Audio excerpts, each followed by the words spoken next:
உலகமே ஒவ்வொருத்தனோட ஒரு இளைஞனோட கையில் இருக்குது. 20 to 30 வயசு வெற்றியை தீர்மானிக்கிற இடத்துல இருக்கிறாங்க. லஞ்சம் லாவண்யம் இல்லாத அரசை ஏற்படுத்தணும் அப்படிங்கக்கூடிய எண்ணத்தில் வரக்கூடிய யாரும் அங்கே ஜெயிக்க முடியுமானா ரொம்ப டஃப். ஜெயிக்க முடியாதுங்கிறது இல்லை, கஷ்டம்.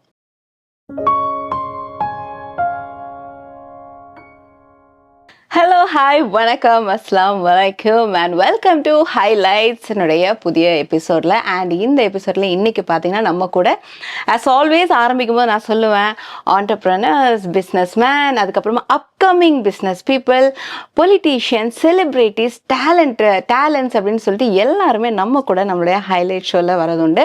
அண்ட் இன்றைக்கி ரொம்ப ஸ்பெஷலாக and I am feeling so honoured. ஏன்னா பல ஆண்டுகளாக, இன்றைக்கோ நேற்றோ கிடையாது, பல வருஷமாக நான் வந்து இவங்களை சந்திச்சிட்டு இருக்கேன். அண்ட் நிறைய நல்ல விஷயங்கள் அமீரகத்தில் செஞ்சுட்டு இருக்காங்க. And he himself is an entrepreneur. அவங்க சொந்தமாக வந்து பிஸ்னஸ் பண்ணிட்டு இருக்காங்க. அண்ட் அதையெல்லாம் தாண்டி நம்மளுடைய மக்களுக்காக, அமீரகத்தில் வாழும் மக்களுக்காக என்ன செய்கிறாங்க அப்படின்னு பார்த்தீங்கன்னா அமீரக தமிழர்கள் மன்றம் அப்படின்னு சொல்லிட்டு நடத்திட்டு இருக்காங்க. None other than very warm welcome to doctor R Mathiyazhagan. வணக்கம் சார். வணக்கம். எப்படி இருக்கீங்க? ரொம்ப நல்லா இருக்கும். ரொம்ப சந்தோஷமா இருக்கு உங்களை அமீரகத்தில் இன்னைக்கு, ஏன்னா உங்களை பார்க்குறதே ரொம்ப கஷ்டம். அண்ட் இன்னைக்கு ஒரு இன்டர்வியூக்கு எங்கள் கூட ஜாயின் பண்ணியிருக்கீங்க. எப்படி இருக்கீங்க? ரொம்ப நல்லா இருக்கும். நீங்கள் நல்லா இருக்கீங்களா? நல்லா இருக்கேன், தேங்க்யூ. எப்படி இந்த ஒரு அமீரக, ஏன்னா பிஸ்னஸ் மேனாக தெரியும், நிறைய பிஸ்னஸ் பண்ணிட்டு இருக்கீங்க, நிறைய சப்போர்ட் பண்ணிட்டு இருக்கீங்க பிஸ்னஸ் பண்ணுறவங்களுக்கு. அண்ட் இந்த அமீரக தமிழர்கள் மன்றம், மக்களுக்காக இந்த ஒரு மன்றம் எப்போ ஆரம்பமாச்சு அமீரகத்தில்? அமீரகத்தில் வந்து நான் கிட்டத்தட்ட 25 வருஷத்துக்கு மேலே இங்கே இருக்கேன். அமீரக தமிழர்கள் மன்றம்னு ஆரம்பித்து ஒரு 5 வருஷம் கம்ப்ளீட் ஆகிடுச்சு. ஓகே. எங்களால் முடிஞ்ச நல்லதை தமிழ் மக்களுக்கு செஞ்சுக்கிட்டு இருக்கோம். ஓகே. இது இப்போ எவ்வளோ லைக் 5 வருஷம் ஆயிடுச்சு. இதை ஆரம்பிக்கும் போது என்ன ஒரு எண்ணத்தில் நீங்கள் ஸ்டார்ட் பண்ணீங்க? இதில் வேற எந்த எண்ணமும் இல்லை. நம்மளால் முடிஞ்ச உதவிகளை கஷ்டப்படுற மக்களுக்கு, ஏன்னா நிறைய பேர் வேலை தேடி வந்து இங்கே மாட்டிக்கிறாங்க, சம்பளம் இல்லாமல் மாட்டிக்கிறாங்க, சம்டைம்ஸ் சாப்பாட்டுக்கே கஷ்டப்படுற மக்கள், இதெல்லாம் கேள்விப்படும் பொழுது எங்களால் முடிஞ்ச உதவிகளை இந்த மக்களுக்கு நாங்கள் செஞ்சுக்கிட்டு இருக்கோம். வேற ஒன்றும் இதில் எதிர்பார்த்து நாங்கள் இதை பண்ணலை. முடிஞ்ச அளவுக்கு இதை வந்து ஒரு நல்ல ரீதியில் எடுத்துகிட்டு போகணும், மக்களுக்கு முடிஞ்ச அளவுக்கு நம்மளால் முடிஞ்ச அளவுக்கு உதவி செய்யணும் அப்படின்னு சொல்லி செஞ்சுக்கிட்டு இருக்கோம். இதில் முக்கியமாக யாருக்கிட்டையும் டொனேஷன் வாங்க மாட்டேன். ஓ, காசு வாங்குறதெல்லாம் கிடையாது. காசு வாங்க மாட்டோம். இது வந்து பியூர்லி நான் மட்டுமே பண்ணிக்கிட்டு இருக்கேன். நிறைய உறுப்பினர்கள் இருந்தாலும் இது வரைக்கும் ஒரு dirham, okay, even 1 Ruby donation நாங்கள் வாங்கினதில்லை. என் காதுக்கு வந்துச்சுன்னா அது ஜென்யூன் கேஸாக இருந்தது அப்படிங்கிற பட்சத்தில் நான் அதை வந்து எனக்கு தெரிஞ்ச நண்பர்கள் மூலியமாக அதை கிராஸ் வெரிஃபிகேஷன் முடிச்சுட்டு அது ஜென்யூனாக இருக்கிற பட்சத்தில் அந்த கேஸை அட்ரஸ் பண்ணுவோம். ஓகே. சரி, இது நம்ம தமிழ்நாடு அரசுக்கு தெரியுமா அப்படிங்கிறத நான் கேட்குறேன். தமிழ்நாடு அரசு வந்து அயலக தமிழர் தினத்தில் என்னை கலந்துக்க சொல்லி அஃபிஷியலாக அவங்க எனக்கு இன்விடேஷன் கொடுத்துருக்காங்க. ஓ, சூப்பர். நீங்கள் கலந்துக்கிட்டீங்களா? ஆமாம். எப்படி இருந்துச்சு? It's really interesting. ஓகே. நம்ம அரசாங்கம் வெளிநாட்டில் வாழக்கூடிய தமிழர்களுக்காக இது ஒரு நல்ல முன்னெடுப்பு. இதை வந்து நான் என்னுடைய மனமாற இந்த முதல்வரை பாராட்டுறேன். இப்போ உங்களை வந்து எப்போவுமே சூட் கோட்டு பேண்ட் ஷர்ட்டோட பார்த்துருக்கேன். இன்றைக்கி வந்து ஃபஸ்ட் டைம் வந்து இப்படி full and full veshti shirt பார்க்கும்போது ஒரு கட்சி தலைவர், ஏதாவது கட்சி ஆரம்பிக்க போகிறீங்களா? இல்லைனா இதை கேட்கலாமா கூட அதான் தெரியாது. இருந்தாலும் ஒரு உங்களுடைய அந்த லுக்கு அதெல்லாம் பார்க்கும்போது, அண்ட் ஆல்ரெடி நீங்கள் வந்து நிறைய மக்களுக்கு நல்லதெல்லாம் செஞ்சிட்ருக்கீங்க. அந்த மாதிரி பிஸ்னஸை தவிர்த்துட்டு என்னைக்காவது கட்சியில் இறங்கணும் அப்படின்லாம் உங்களுக்கு தோணியிருக்கா? எனக்கு நிறைய ஆர்வம் உண்டு. கட்சி ஆரம்பிக்கணும், அரசியலில் என்னை ஈடுபடுத்திக்கணுங்கிற ஆர்வம் உண்டு. நாளடைவில் என்னென்னு கேட்டிங்கன்னாக்கா எனக்கு கட்சி ஆரம்பிக்கணுங்கிற எண்ணம் இருக்குது. ஓகே. ஆனால் அது எல்லாம் ஆரம்ப கட்டத்தில் ரிசர்ச் பேஸில் தான் பண்ணுவோம். இது எல்லாமே ஆரம்ப கட்டத்தில் இருக்குது. இப்போ என்ன கேட்டிங்கன்னா, ஒரு சாமானியன் போய் கட்சி ஆரம்பிக்க முடியுமான்னா முடியாது இன்னைக்கு இருக்கக்கூடிய நிலைமையில். ஆனால் ஏன் முடியாது அப்படின்றது தான் எங்களுடைய கேள்வி. ஓகே, ஒரு சாமானியன் ஒரு மக்களை அட்ரஸ் பண்ணி, மக்களை முன்னிறுத்தி, மக்களோட பிரச்சனைகளை முன்னிறுத்தி ஏன் போராடக்கூடாது அப்படின்றது எனக்கு உள்ளே இருக்கக்கூடிய ஒரு கேள்வி. அதை பேஸ் பண்ணி நான் பிளான் இருக்குது. ஓகே. இப்போதைக்கு அதை பத்தி அதிகமா நான் பேச முடியாது. அந்த பிளான் எனக்குள்ள இருந்துட்டே தான் இருக்கு. இருக்கு. அரசியல் அப்படின்னு எடுக்கும்போதே அரசியல் சார்ந்த இல்லைன்னா குடும்பத்துல யாராவது அரசியல்வாதியா இருக்கணும், இல்ல அப்பா அம்மா அந்த மாதிரி இருந்து வரும்போது இன்னும் கொஞ்சம் அது ஈஸியா இருக்கும்.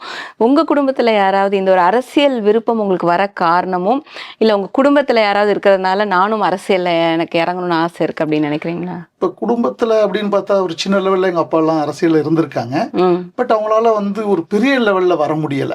ஏன்னா தமிழ்நாட்டை பொறுத்தளவுக்கு இன்னைக்கு ஜாதி ஒரு பெரிய தடையா இருக்கு. தடைன்னு சொல்ல முடியாது. ஒவ்வொரு ஏரியாவில் இருக்கக்கூடிய அந்த மெஜாரிட்டியை பேஸ் பண்ணி அவங்க மட்டும்தான் கோலோச்சி அரசியல்ல பெரிய லெவல்ல வர முடியுது. பட் அது ஒரு துரதிருஷ்டம் தான் என்னை பொறுத்தளவுக்கு. ஏன்னா உண்மையிலேயே மக்களுக்கு செய்யணும், மக்களுக்கு தொண்டாற்றணும், லஞ்சம் லாவண்யம் இல்லாத அரசை ஏற்படுத்தணும் அப்படிங்கக்கூடிய எண்ணத்தில் வரக்கூடிய யாரும் அங்கே ஜெயிக்க முடியுமானா ரொம்ப டஃப். ஜெயிக்க முடியாதுங்கிறது இல்லை, கஷ்டம். இப்போ நான் இருக்கேன் அப்படின்னாக்கா, நானே ஒரு கட்சி ஆரம்பிக்கிறேன்னா எனக்கு ஃபர்ஸ்ட் அவங்க பூசக்கூடியது ஜாதி சாயம். ஓகே, இவர் இந்த கட்சி இந்த ஜாதி, இந்த கட்சி இந்த ஜாதியை பொறுத்தது, இந்த ஜாதிக்கானது அப்படின்னு மேக்சிமம் ஒழிச்சு கட்டுறதுக்கு தான் பார்க்குறாங்க. பட் அதையும் மீறி வரணும்னா உண்மையிலே நீங்கள் களத்தில் நின்று போராட வேண்டியிருக்கும். அது மட்டுமல்ல, இப்போ நான் சார்ந்த சமுதாயம் அப்படிங்கும்பொழுது இன்னைக்கு புறக்கணிக்கப்பட்டு தான் இருக்கு. ஓகே, அப்போ நான் அவங்களுக்காக பேசி தான் ஆகணும். என்னுடைய சமுதாயத்துக்கு மட்டும் பேசாமல் ஒடுக்கப்பட்ட விளிம்பு நிலையில் இருக்கக்கூடிய, பொருளாதாரத்தில் பின்தங்கி இருக்கக்கூடிய அனைத்து மக்களுக்காகவும் நம்ம போராடுவோம். இன்னைக்கு ஒரு உதாரணத்துக்கு ஐயா ராமதாஸை எடுத்துக்கிட்டோம் அப்படின்னு சொன்னால், மருத்துவர் ஐயா, மதிப்பிற்குரிய மருத்துவர் ஐயா ராமதாஸை எடுத்துக்கிட்டோம்னா அவர் வன்னியர்களுக்காக தான் களம் கண்டார். ஆனால் அவர் ஒரு மிகப்பெரிய சமூக நீதி போராளி. அவர் எடுத்த போராட்டத்தில் கிட்டத்தட்ட 100க்கும் மேற்பட்ட ஜாதி பயன்பெற்றிருக்கு. ஓகே, அப்போ அப்படி பார்க்கும் பொழுது அவரை ஏற்கனவே ஒரு வன்னியராக மட்டும்தான் பார்த்தாங்க. வன்னியர் சங்கம் ஆரம்பித்து பாட்டாளி மக்கள் கட்சின்னு அது வன்னியர்களுக்கான கட்சியாக இருந்தாலும் மெஜாரிட்டி அவங்க இருக்காங்க, இல்லைங்கள. பட் அவர் முன்னெடுத்து ஒரு போராட்டத்தை கொண்டு போகும்பொழுது அந்த எம்பிசி அப்படிங்கிறது இன்னைக்கு 100க்கும் மேற்பட்ட ஜாதியை சேர்த்திருக்காங்க. இப்போ மரியாதைக்குரிய அண்ணன், எனக்கு மனதுக்கு மிகவும் நெருக்கமானவர், தொல் திருமாவளவன், என் அன்பு சகோதரர். ஓகே, அவர் ஆரம்பிக்கும் பொழுது அது ஒரு ஜாதி கட்சி தான் இருந்திருக்கலாம். ஆனால் அவர் உண்மையிலேயே பார்க்க போனால் விளிம்பு நிலை மக்களுக்காக, ஒடுக்கப்பட்ட இந்த சமூகத்தில் புறக்கணிக்கப்பட்ட மக்களுக்காக இன்னைக்கும் திருமணம் கூட செஞ்சுக்காம தோள் கொடுத்து நிற்கிறாரு. அது மட்டும் இல்லாமல் சிறுபான்மையினருக்காக ராப்பாக உழைக்கிறார், உறக்க குரல் கொடுக்கிறார். அப்போ நீங்கள் என்ன சொல்லுவீங்க? அப்போ அவங்க ஒரு சமூகத்தை சார்ந்தவங்க தான், எல்லாருக்கும் ஒரு ஜாதி அடையாளம் உண்டு. அவங்க ஒன்று ஆரம்பிக்கும் பொழுது ஜாதி அடையாளத்தை பூசி அவங்கள மேக்சிமம் காலி பண்ண பார்க்குறாங்க. அதையும் மீறி இந்த 2 மாபெரும் தலைவர்கள் நின்றுருக்காங்க. இப்போ நான் சார்ந்த சமூகத்துக்கு நான் ஏதாவது செய்யணும் அப்படின்னு கண்டிப்பாக நினைப்பேன். உண்மையிலேயே புறக்கணிக்கப்பட்ட சமூகம் தான் இன்னைக்கு இருக்கு நான் சார்ந்த சமூகம். ஓகே, அப்போ அவங்களுக்காக நம்ம குரல் கொடுக்கும்பொழுது என்னென்னா, ஜாதி சாயத்தை மட்டும் பூசி நான் அவங்களுக்கு மட்டும்தான் குரல் கொடுப்பேன்னா, அவங்களுக்கு மெஜாரிட்டி இருப்பாங்க, அவங்களுக்கு குரல் கொடுப்பேன். பட் அதன் கூட மற்ற சமுதாயங்களுக்கும் சேர்த்து போராட வேண்டி இருக்கும், போராடுவோம். இப்போ உள்ள அரசியல் எப்படி இருக்குன்னு நினைக்கிறீங்க? இப்போ உள்ள அரசியல் கிட்டத்தட்ட என்னுடைய கணிப்பில் ரொம்ப நல்லா முன்னேறிட்டு இருக்கு. ஏன்னு கேட்டிங்கன்னா, இன்னைக்கு மீடியாவோட டாமினேஷன் ஜாஸ்தியாக இருக்குது. என்ன ஏதுங்கிறது எல்லாருக்கும் தெரியும். உலகமே ஒரு இளைஞனோட கையில் இருக்குது. அப்போ கொஞ்சம் கொஞ்சமாக எப்படி டிரான்ஸ்ஃபார்ம் ஆகுதுன்னு கேட்டிங்கன்னாக்கா, இன்னைக்கு 20 to 30 வயசு வாக்காளர்கள் வெற்றியை தீர்மானிக்கிற இடத்துல இருக்கிறாங்க. அப்போ இவங்களுக்கு நம்ம இவங்களை மீறி ஒன்றும் செஞ்சிட முடியாதுங்கிற கண்டிஷன்ஸ் வரும்பொழுது எங்களை மாதிரி ஆளுங்கள்லாம் அரசியலுக்கு வர்றதுக்கான ஒரு ஆப்பர்ச்சுனிட்டி கிடைக்கும்னு நினைக்கிறேன். ரீசன், உண்மையிலே உழைச்சோம்னா மக்களுக்காக உழைக்க வேண்டி இருக்கு. ஒவ்வொரு சமுதாயத்துக்கும் ஒரு தலைவர் வேணும் தாங்கிற மாதிரி இருந்தாலும், பட் சமுதாயத்தை மட்டுமே முன்னிறுத்தி அவங்கள வச்சு நம்ம சவாரி பண்ணாமல் அவங்களுக்காக நம்ம உழைக்கணும். அப்படி உழைச்சோம்னா கண்டிப்பாக எல்லாரோடைய வாழ்க்கையிலையும் ஒளியேற்ற முடியும். இப்போ அரசியலில் உங்களுக்கு பிடிச்ச ஒரு தலைவர் அவர் வந்து இப்போ நீங்கள் ஆல்ரெடி 2 பேர் சொன்னீங்க, அவங்களையும் தவிர்த்துட்டு எனக்கு அரசியலில் வர்றதுக்கு ஒரு முக்கிய காரணம், ஏதாவது ஒரு காரணம் இருக்கணும் இல்லையா? நான் வந்து அரசியலில் எதுக்காக வரேன்? இப்போ தமிழ்நாட்டை பொறுத்தளவுக்கு எத்தனையோ அரசியல் கட்சிகள் இருக்குது. அதில் ஜாதி சார்ந்த அரசியல் கட்சிகள் இருக்குது. அப்போ அதில் 2 பேர் ஜெயிச்சிருக்காங்கன்னா, ஒன்று மருத்துவர் ஐயாவும் அண்ணன் தொல் திருமாவளவன் ஜெயிச்சிருக்காங்க. அவங்க 2 பேருமே ஒரே ட்ராக்ல போயிருந்தாங்கன்னா இன்னைக்கு தமிழக அரசியல் அவங்க கையில் தான் இருந்திருக்கும். வேற எங்கேயும் போயிருக்க முடியாதுங்கிறது என்னுடைய அசைக்க முடியாத நம்பிக்கை. இது எங்கே சதி நடந்ததோ என்னவோ 2 பேரும் வேறு துருவங்களில் பயணிக்கிறாங்க. ஐயாவை பொறுத்தளவுக்கு சமூக நீதி போராளி. அண்ணன் திருமாவளவன் அவர்கள் வந்து அவருக்கு வந்து தமிழ்குடி தாங்கிங்கிற பட்டத்தை கொடுத்து மனசார அவரை போற்றிருக்கார். அவரும் இவரை மனசார பாராட்டியிருக்கார். இப்படி இருந்த ட்ராவல் எங்கே பிரிஞ்சுதுன்னு தெரியல. இவங்க 2 பேரையுமே எனக்கு பிடிக்கும். ஓகே, அரசியலில் நீங்கள் வந்தீங்கன்னா என்ன 3 மாற்றங்கள் கண்டிப்பாக நான் கொண்டு வருவேன், எனக்கு கொண்டு வர ஆர்வம் இருக்குது அப்படின்னா அது எதுவாக இருக்கும்? எல்லோருக்கும் கல்வி. ஏன்னா கல்வி ஒன்று தான் இந்த தேசத்தின் கண்களை திறக்கும். எல்லோருக்கும் மருத்துவம். இன்னைக்கு எப்படி போயிடுச்சுன்னு கேட்டிங்கன்னா, மருத்துவங்கிறது இருக்கப்பட்டவனுக்கு தான் மருத்துவம் இருக்குது. இல்லாதவன் லைஃப் ஆல்மோஸ்ட் 0 அல்லது சேலஞ்சிங்காக இருக்குது. எல்லாருக்கும் தரமான மருத்துவம் கிடைக்கணும், அதுக்கு போராடுவேன். 3வதா பசிங்கிறது இல்லாமல் ஆக்கணும். ஓகே, நல்லா குறைஞ்சிக்கிட்டு வருது. ஓகே, நம்மளுடைய ஓவரால் எக்கானமி இன்க்ரீஸ் ஆகிறதுனால பசியோடு தூங்க போகிறவங்களுடைய ரேஷியோ குறைஞ்சிக்கிட்டு இருக்கு. பட் ஸ்டில் இருக்காங்க, பசியோடு போகிறவங்க இருக்காங்க.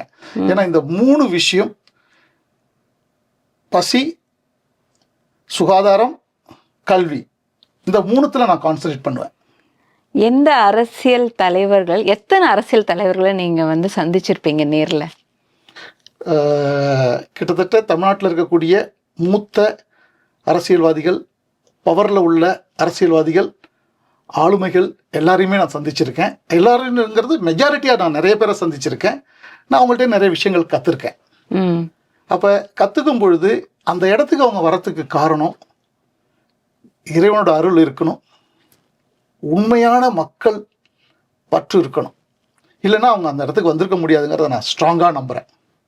எல்லா அரசியல்வாதிகளும் வந்துட்டு வர்றதுக்கு முன்னாடி நிறைய விஷயங்கள் சொல்கிறாங்க, நாங்கள் இதை பண்ணுறோம் அதை பண்ணுறோம், லைக் திருமணம் ஆகாத பெண்களுக்கு இவ்வளோ உதவி நாங்கள் பண்ணுறோம், அதே மாதிரி வயசானவங்களுக்கு இதை பண்ணுறோம், யாருக்குமே எந்த கஷ்டமும் வரக்கூடாது, இப்போ நீங்கள் சொன்ன மாதிரி பசி இல்லாமல் நாங்கள் பார்த்துக்குறோம், கல்விகள் கொடுக்குறோன்னு.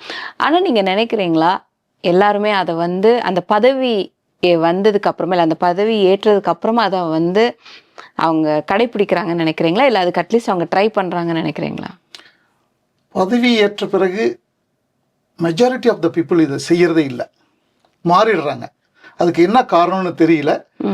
ஏன்னா நான்லாம் கட்சி ஆரம்பிக்கணும், மக்களுக்கு தொண்டாற்றணும் அப்படின்னா அதிகாரம் இருந்தால்தான் மக்களுக்கு உண்மையான சேவையை செய்ய முடியுங்கிறத நான் நம்புகிறேன். அப்போ நிறைய பேர் மாறிடுறதுக்கு என்ன ரீசன் எனக்கு தெரியல. ஆனால் மெஜாரிட்டி மறந்துடுறாங்க. அதெல்லாம் களையணும், இல்லைன்னா மக்கள் அவர்களை களைந்து விடுவார்கள். இப்போ அரசியலில் நீங்கள் சொன்னீங்க இப்போ கிடையாது, ஆனால் என்னைக்காவது ஒரு நாள் நானும் வந்து ஒரு கட்சி ஆரம்பிக்க விரும்புகிறேன் அப்படின்னு சொல்லியிருக்கீங்க. ஸோ அந்த மாதிரி ஒரு கட்சி ஆரம்பிக்கும் போது தனித்துவமாக ஒரு இடத்துல நீங்கள் நிற்கும்போது கண்டிப்பாக ஒரு நீங்கள் என்ன சொல்லி ஓட்டு கேட்பீங்க? நான் சொன்ன இந்த 3த்தையும் முன்னிறுத்துவேன். எல்லோருக்கும் கல்வி, எல்லோருக்கும் மருத்துவம், பசி இல்லாத உலகம். ஓகே, ஏன்னா பாரதியார் சொல்லியிருக்காரு, தனி ஒருவனுக்கு உணவில்லை எனில் இந்த ஜகத்தினை அழித்திடுவோம். ஏன்னா பசியோட கொடூரம் அவர் நல்லா உணர்ந்திருக்காரு. அவர் மட்டும் இல்லை, என்ன மாதிரி ஆளுகளும் உணர்ந்தவங்க தான். அப்போ பசி இல்லாத உலகத்தை படைக்கிறதுக்கு என்னாலான முயற்சிகள் எடுப்பேன். அதை முதல்ல என்னுடைய கிராமத்திலேருந்து நான் ஆரம்பிப்பேன். வார்த்தைக்கு வார்த்தை நீங்கள் ஐயா ராமதாஸ் அவர்களை பற்றியும் சொன்னீங்க. அண்ட் அதே மாதிரி வந்து அப்படியே மனசார என்னுடைய அண்ணன் அப்படின்னு சொல்லி நம்ம எல்லாருக்குமே ரொம்ப பிடிச்ச திருமாவளவன் சார் பற்றியும் பேசுனீங்க. அவங்கள பற்றி இன்னும் 2-3 எக்ஸ்ட்ரா எங்களுக்காக சொல்லுங்களேன். அன்பு சகோதரர் திருமா அவர்கள் மனசார இந்த மக்களுக்கு தன்னுடைய வாழ்க்கையை அர்ப்பணிச்சுக்கிட்டார். இன்னைக்கு நான் என் கண்ணால் பார்த்துருக்கேன். அவர் ஆஃபீஸில் அவ்வளவு பஞ்சாயத்துகளை ஒரு நொடி பொழுதில் தீர்த்து வச்சுக்கிறார். அதில் இன்னொரு ஆச்சரியம் என்னென்னா, நியாயத்தின் பக்கம் மட்டும்தான் அவர் நிற்பார். அது ரொம்ப கஷ்டமாச்சுங்க. நியாயத்தின் பக்கம் தான் நிற்கிறார். தவறாக ஒருத்தன் இருக்கிற பட்சத்தில் அவனுக்கு எவ்வளவு அழகாக அறிவுரை சொல்லி அவனை மாற்ற முடியுமோ மாற்றுறாரு. அடுத்தது அவர் எடுத்திருக்கிறது உண்மையிலேயே என்னை பொறுத்தளவுக்கு ஒரு இறைப்பணி. ஏன்னா சமூகத்தில் அடிமட்டத்தில் இருக்கக்கூடிய கல்வியாகட்டும், பொருளாதாரமாகட்டும், சமூக அந்தஸ்தாக இருக்கட்டும், நீங்கள் எதில் எடுத்தாலும் அன்பு சகோதரர்கள், ஒடுக்கப்பட்ட மக்கள் விளிம்பு நிலையில் தான் இருக்காங்க. அவங்கள தூக்கிறதுக்கு, கை தூக்கி விடுறதுக்கு அள்ளும் பகலும் தூங்காமல் பாடுபட்டுக்கிட்டு இருக்கார். இது ஏதோ நான் வார்த்தைக்காக சொல்ல, என் கண்ணால் பார்த்ததை உங்க பதிவு பண்ணுறேன். அவருக்கு நான் என்ன சொல்ல முடியும்னா, அவர் இறையருளால் எந்த ஒரு பிரச்சனையும் இல்லாமல் நல்ல ஹெல்த்தோட நீடூழி வாழணும்னு நான் வாழ்த்துறேன். உண்மையிலே பெரிய வேண்டிக்கிறேன் இறைவனை. உண்மையிலே பெரிய விஷயம்னா, அரசியலில் வந்து நிறைய ஏமாற்றங்கள் நடக்கும். நிறைய பேர் வந்து இப்போ சொன்னாலே போய் தான் சொல்லுவாங்க. உறுதிமொழி எதுவுமே வந்து அவங்க கடைப்பிடிக்கிறதில்ல. இந்த மாதிரி இருக்கக்கூடிய கூட்டத்தில் வந்து ஒரு மனிதர் வந்து இவ்வளோ நல்லா வந்து எதை செய்தாலும் நேர்மையாக செய்யணும். நீங்கள் சொன்ன மாதிரி ஏதாவது பிரச்சனையாக வந்து அந்த பிரச்சனையை வந்து சால்வ் பண்ணி கொடுக்கணும் அப்படின்னு நினச்சி சால்வ் பண்ணவும் செய்கிற ஒரு அரசியல்வாதியும் இருக்காங்க அப்படின்னு நினைக்கும் போது ரொம்ப சந்தோஷமாக இருக்குது. ஏன்னா நம்ம பார்க்குறது உண்டு. நீங்கள் சொன்ன மாதிரி நம்மளுடைய வீடியோஸ், சோஷியல் மீடியா எல்லா விஷயங்களையும் சொல்றது உண்டு. ஆனா அந்த பர்சனல் டச்ன்னு சொல்லுவோம் தெரியுமா, ஒருத்தங்க கூட நம்ம பழகும் போது தான் அவங்கள பத்தி இன்னும் நிறைய விஷயம் தெரியுங்கிற மாதிரி தான் எங்க கூட வந்து இதை பதிவு பண்ணியிருக்கீங்க. இங்கேயே வந்தாலும் இங்க நிறைய முறை வந்திருக்காரு. எந்த ஒரு லக்ஸுரியான விஷயத்துக்கும் அவரு உடன்படுறதே கிடையாது. சாதாரண காலை சாப்பாடா ஏதோ ஒரு சாண்ட்விச் வாங்கி கொடுத்தா போதும்னு ஆசைப்படுவோம். மத்தியான சாப்பாடு ஏதாவது இருக்கிறது. ரொம்ப சிம்பிளான வாழ்க்கை வாழக்கூடிய உன்னதமான தலைவர். தமிழ்நாட்டுக்கு கிடைத்த பெரும் பொக்கிஷம். ஏனோ மக்கள் அவரை விட்டுக்கிட்டு இருக்காங்க. ஆனால் காலம் மாறும். அண்ணன் திருமாவர்களின் கை ஓங்கும். ஓகே, அவரெல்லாம் இந்த அரசியலில் மிகப்பெரிய வெற்றி அடையணும்னு இறைவனை வேண்டிக்கிறேன். அரசியல் அப்படின்னு எடுக்கும்போது நிறைய ஜாதிகள் இருக்கு. அண்ட் இப்போ உங்ககிட்ட நான் பர்சனலாக கேட்குறேன், நீங்கள் வந்து எதை சார்ந்த சமூகமாக இருக்கீங்க? நான் வந்து யாதவ சமூகத்தை சார்ந்தவன். என்னுடைய போராட்டம், என்னுடைய கட்சி பணி மேக்சிமம் அவர்களுக்கானதாக இருக்கும். அதே சமயத்தில் மற்றவர்களுக்காக நிறைய ஜாதிகள் புறக்கணிக்கப்பட்டுக்கிட்டு இருக்கு. அவங்களையும் சேர்த்து தான் என்னுடைய கட்சியோட கொள்கைகள், போராட்டங்கள் எல்லாம் இருக்கும். அது அறவழியில் தான் இருக்கும். தமிழகத்தில் பெரிய தலைவர்கள் உங்கள் சமூகத்தை சார்ந்தவர்கள் யாரெல்லாம் இருக்காங்க? எங்கள் சமூகத்தை சார்ந்த தலைவர்லாம் நிறைய பேர் இருக்காங்க. ஓகே, ஈவன் கட்சி ஆரம்பித்தது பார்த்திங்கன்னா மரியாதைக்குரிய மாண்புமிகு அமைச்சர் திரு ராஜகண்ணப்பன் எங்களுக்கு கிடைச்ச மிகப்பெரிய பொக்கிஷம். அவர் மக்கள் தமிழ் தேசம்னு ஒரு கட்சி ஆரம்பித்தார். அன்னைக்கு இருக்கக்கூடிய காலகட்டங்களில் இது மாதிரி மீடியாலாம் இல்லை. உண்மையான போராளி. இன்னைக்கும் அமைச்சராக இருக்காரு. மக்களை நேசிக்கக்கூடியவர். சமூகம் தாண்டி எல்லா மக்களையும் நேசிக்கக்கூடிய, எல்லாரிடத்திலும் பழகக்கூடிய ஒரு நல்ல தலைவர். இன்னைக்கு அமைச்சராக இருக்கார் எங்கள் அன்பு அண்ணன் திரு ராஜகண்ணப்பன் அவர்கள். ஓகே ஓகே இப்போ இந்த எங்களுடைய சங்கத்தை பெரிய லெவலில் எடுத்துகிட்டு போகிறதுக்கு மரியாதைக்குரிய ஐயா நாசே ராமச்சந்திரன் அவர்கள் இருக்காங்க. இது மாதிரி நிறைய தலைவர்கள் இருக்காங்க. கட்சி இருக்குது, தலைவர்கள் இருக்காங்க. என்னுடைய முக்கியமான பணி என்னென்னா, ஃபஸ்ட்டு இந்த சிதறி கிடக்கக்கூடிய மக்களை, சிதறி கிடக்கக்கூடிய சங்கங்களை ஒன்றிணைக்கணும். ஒரு இன்னைக்கு இருக்கக்கூடிய மீடியா டாமினேஷன் உள்ள ஒரு காலகட்டத்தில் அது முடியும்னு நம்புகிறேன். எல்லாரையும் ஒருங்கிணைச்சா நாங்கள் கண்டிப்பாக எங்களுக்கு உண்டான ரைட்ஸை ஈஸியாக கேட்டு பெற முடியும் அரசாங்கத்தில். பட் எங்களுடைய போராட்டம் அறவழியில் மட்டும்தான் இருக்கும் அப்படிங்கிறதுல சந்தேகமே இல்லை. ஒரு கட்சி, ஒரு அரசியல், சமூகம் இதெல்லாம் பற்றி சொல்லும்போது இதுக்கு தேவைகளும் ஜாஸ்தியாக இருக்குமே. இந்த தேவைகள் எல்லாம் நீங்கள் எப்படி வந்து பூர்த்தி பண்ண போகிறீங்க? இல்லை எந்த மாதிரி விஷயத்த வந்து எடுத்துக்க போறீங்க? இதற்கு தேவையானது ஃபர்ஸ்ட் என்ன பொறுத்தளவுக்கு என்னன்னு கேட்டால் மன திடம், மன உறுதி. ஓகே, நம்ம வாழ்கிற காலத்தில் நம்மளை சார்ந்தவர்களுக்கு நாம் எங்கேருந்து வந்தோமோ, எந்த சமூகத்து வந்தோமோ அந்த சமூகத்துக்கு ஏதாவது செய்ய முடியும் அப்படின்னாக்கா நம்ம இறங்கி செஞ்சு விடுவோம் அப்படின்ற ஒரு நம்பிக்கையில் தான் இதெல்லாம் பேசிக்கிட்டு இருக்கேன். மற்றதெல்லாம் இறைவன் கையில் இருக்கு. இந்த ஒரு இன்டர்வியூவில் வந்து ஹைலைட்ஸில் வந்து நீங்களும் ஹைலைட்டடான நிறைய விஷயத்த சொல்லியிருக்கீங்க. எந்த கேள்வி எடுத்து போட்டாலுமே வந்து கொஞ்சம் கூட யோசிக்காமல் இதை சொல்லலாமா வேண்டாமா அப்படின்லாம் எதுவுமே இல்லாமல் தெளிவாக நீங்கள் வந்து எங்களுக்கு பதிவு பண்ணியிருக்கீங்க. உங்களுடைய as a business man you are already shining star. And அரசியலில் வந்து நீங்கள் கண்டிப்பாக வரணும். ஏன்னா எங்களுக்கு அந்த ஒரு பெருமை எங்களுக்கும் எங்களுடைய அமீரகத்துல இருந்து ஒருத்தவங்க வந்து இப்ப அரசியல்ல இருக்காங்க, அதாவது முன்னிக்கிறாங்க, அதுல களத்துல இறங்குறாங்கன்னு தெரிஞ்சாலும் அது ஒரு பெரிய ஒரு விஷயம் தான். அது அரசியல்லையும் சரி நம்மளுடைய அமீரகத்துல வாழும் தமிழர்களுக்கும் சரி ரொம்ப பெருமையான ஒரு விஷயமா இருக்கும். இவ்வளவு நேரம் எங்க கூட கலந்துக்கிட்டதுல ரொம்ப சந்தோஷம். மக்களுக்காக ஏதாவது நீங்க சொல்ல விரும்புறீங்க அப்படின்னா ப்ளீஸ் பிஃபோர் க்ளோசிங் நீங்க சொல்லுங்க. மக்களுக்கு என்ன சொல்லணும்? மக்கள் எல்லாம் நேர்மையா இருக்கணும், உழைக்கணும், அறத்தை போற்றணும், அறத்தின் வழி நடக்கணும். பெரிய லெவலில் வரணும் அப்படின்னா உழைக்கணும், நேர்மையாக உழைக்கணும், தியாகம் பண்ணக்கூடிய துணிவு வரணும். இதெல்லாம் இருந்ததுன்னா நினைச்ச இடத்த ஈஸியாக ரீச் பண்ணலாங்கிறது என்னுடைய தாழ்மையான வேண்டுகோளாக இருக்கு. மிக்க நன்றி சார். தேங்க்யூ ஸோ மச் உங்களுடைய நேரத்துக்கு.